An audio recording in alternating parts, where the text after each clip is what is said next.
Imagine standing at the altar, looking your partner in the eyes, taking a deep breath to say your vows, and realizing you are, like, legally standing in two completely different sovereign nations at the exact same time. It is wild to even think about. It totally is.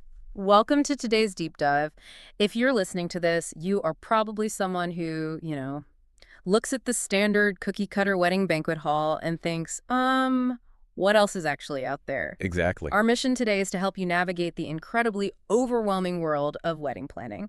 And to do that, we really try to focus on use the Weddizer website for venue selection purposes because honestly, you can find the best place for wedding events that way. Yeah, there's just incredible guidance through the article section on the website related to niche locations that most people don't even know exist. Right, because if you bypass those copy-paste event spaces entirely, you can uncover these amazing hidden gems. And to prove just how effective that platform is, we are focusing on a featured Weddizer article today that completely blew my mind. Oh, it's a great one. We are talking about a venue where you can physically split the international border right down the middle of your ceremony. Let's unpack this. We are diving into the International Peace Garden. I love this topic because it really defies our standard understanding of what a physical event space can be. Yeah, completely. And it perfectly encapsulates a broader theme we are seeing right now. Modern ceremonies are shifting rapidly away from pure tradition. We are moving toward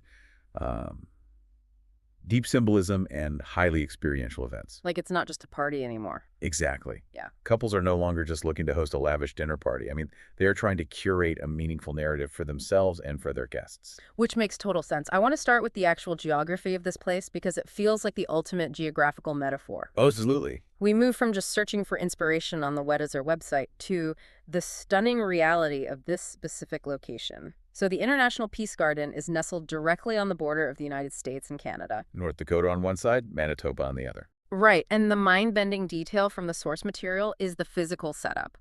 The border literally cuts right through the garden. It's so literal. It is. When you exchange vows, one partner can plant their feet in the U.S. and the other can stand in Canada. I was trying to wrap my head around the visual of that, and it just struck me as a geographical metaphor for marriage itself. That's a great way to look at it. You have two distinct entities, two individuals with their own complex histories and personal boundaries coming together to create a new union built on harmony. You are bridging a literal geopolitical border to start a family.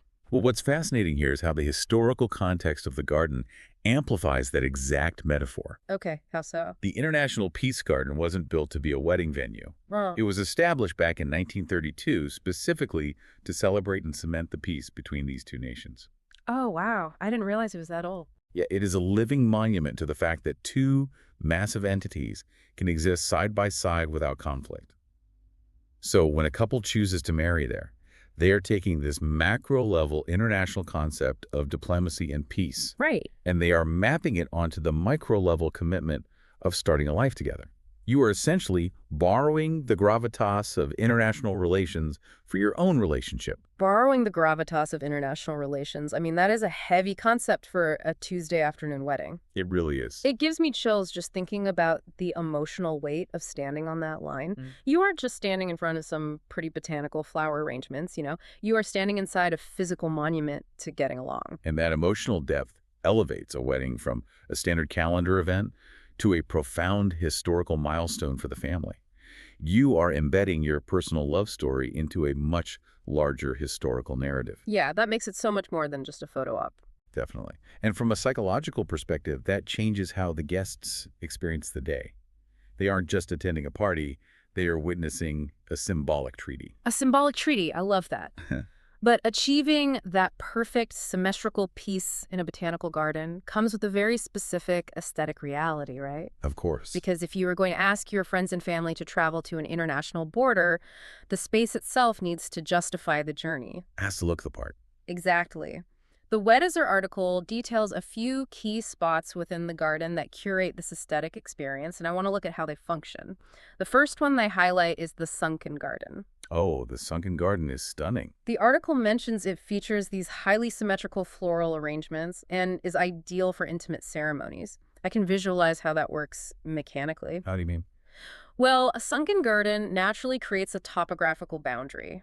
You step down into the earth, the retaining walls enclose the space, the acoustics instantly change because the sound is trapped, and the ambient wind dies down. Right, right. It physically forces a feeling of intimacy on the guests. The spatial design of a botanical garden is incredibly intentional.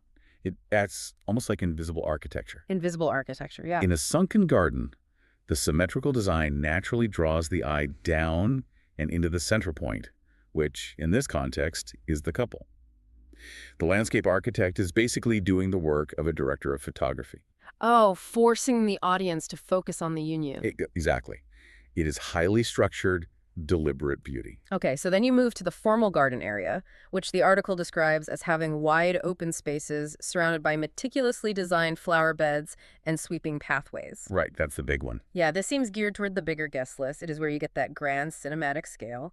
But then the Weddizer article mentions a third primary option for the ceremony, which is the Peace Chapel.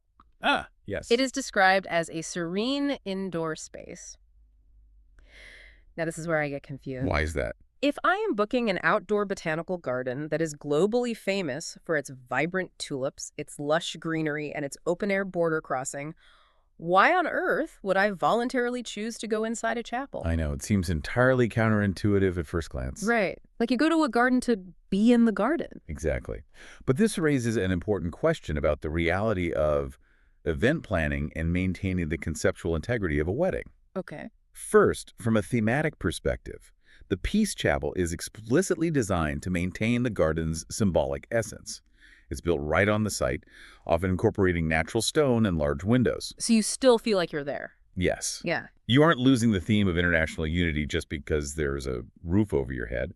It simply offers a more traditional architectural setting for couples who want that classic aisle walk feel, but still want to be anchored in this extraordinary geographic location. Oh, I see. So you get the traditional reverence of a chapel ceremony, the acoustics of an indoor space for the vows, but the moment you walk out the double doors as a married couple, you are instantly surrounded by this cross-border botanical wonderland for the reception and the photos. Exactly. But more importantly, there is a profound pragmatic brilliance to the Peace Chapel. Pragmatic how? It serves as an integrated insurance policy. Oh, the weather. Exactly. Outdoor venues are inherently at the mercy of the elements. If you plan a grand ceremony in the formal garden and unseasonal weather hits, the standard industry fallback is scrambling to rent a vinyl tent. Ugh, yes. A tent completely destroys the aesthetic and thematic flow you just spent a year planning. It really does. So having a beautiful, dedicated, architecturally significant indoor space means the venue itself has a built-in mechanism to preserve the dignity of the event. Yeah. You are securing your peace of mind without compromising the narrative. That makes total sense. Hold on, though. If we are bridging a literal international border to achieve this narrative, I have to assume this is an absolute logistical nightmare. Oh, it is definitely complex. I am just picturing the reality of the invitations like, please join us to celebrate our love. By the way, do my guests need to show a passport to the usher just to get a slice of cake? It is a highly valid concern. Yeah. And it is exactly the kind of critical thinking required when you step away from the standard banquet hall model. Yeah. When you exchange the ease of a conventional venue for the uniqueness of a geopolitical landmark, you absorb a significant amount of legal complexity. So how does that actually work mechanically? If one person is in the U.S. and the other is in Canada during the vows, where are they actually married? That is the big question. Does the officiant need to straddle the line too? Well, the logistics require surgical precision. Let's look at the legal mechanisms outlined in the source. Marriage laws differ significantly between the United States and Canada, and even down to the state or provincial level like North Dakota versus Manitoba. Right. They have completely different governments. Exactly. Yeah. You cannot just stand on a line and be legally married in both sovereign nations automatically. The symbolic ceremony can absolutely straddle the border for the visual and emotional impact. But the paperwork... Yes. The legal reality demands a hard choice. Couples must decide precisely where the official legal ceremony is taking place for the paperwork. They have to ask themselves, whose jurisdiction are we actually filing this marriage license in? Wow. The paperwork has to be anchored to one side of the line. Okay, let me process that. So the photos show you in 2 countries, but the government only recognizes the union as taking place in 1. Legally, yes. But what about everyone else in the room? You have to manage the legal presence of every single person attending the wedding. You do. Depending on their nationality, Guests will absolutely need proper travel documents. Hmm. So, passports, enhanced driver's licenses, or visas to access the site, and more importantly, to return home smoothly. That is a lot to ask of a wedding guest. It is. The garden has a unique setup with the Border Patrol agencies of both countries. Mm. Usually you enter from one country and must leave into that same country, or you have to process through the official port of entry customs. Yes. This legal reality cannot be an afterthought for the couple.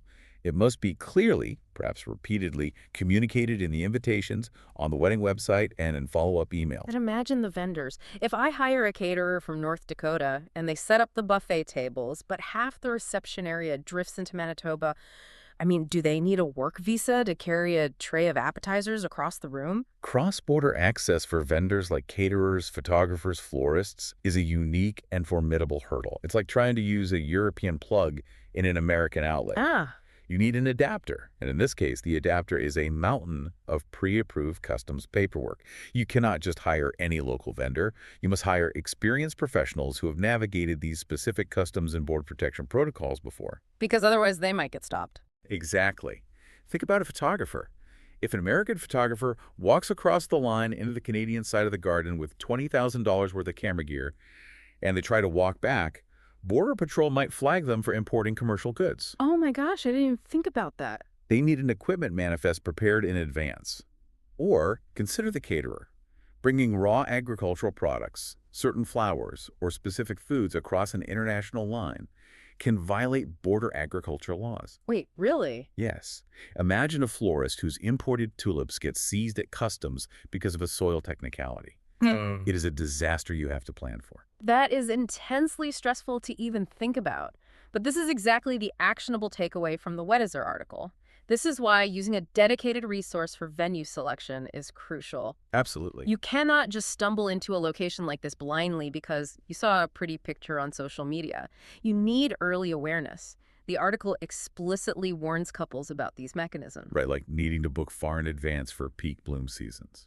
Yes, and understanding the specific permits required for large gatherings on federal or provincial land and coordinating those specific cross-border vendor manifests, Weddizer gives you the playbook before you sign a contract. It forces you to look at the legal reality before you get distracted picking out napkin colors. Exactly.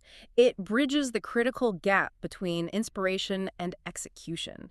A beautiful drone shot photograph on an inspiration board doesn't tell you anything about the commercial permit process for that drone. No, it doesn't.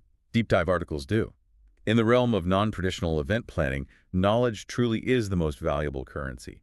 You are paying for the aesthetic with your logistical preparedness. So if the logistics are this complex, if you have to worry about your photographer's equipment manifest and your caterer's agricultural permits, it forces us to ask, why are people doing this? That's the real question. Moving past the logistical hurdles, why are modern couples willing to jump through these literal international hoops? Well, if we connect this to the bigger picture, it speaks volumes about what the current generation of couples actually values.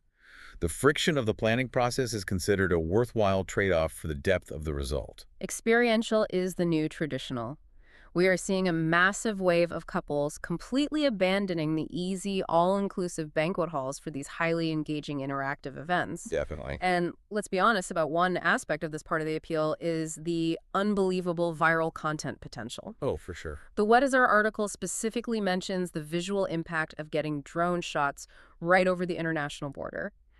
Imagine that video on your social media feed. It is visually undeniable. It is a spectacle. The aesthetic appeal is certainly a massive driver, especially in a heavily digitized, visually driven age. But it goes much deeper than just producing a viral video. You think so? I do. It is about a generation that desperately wants to tell a story through their life events.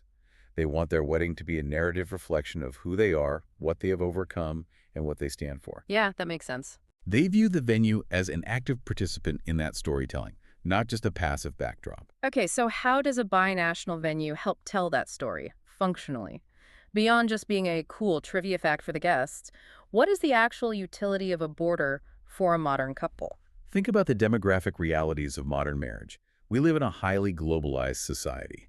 Through international travel, study abroad programs, and the digital reach of dating apps, couples frequently come from completely different cultural, national, or geographic backgrounds. Right.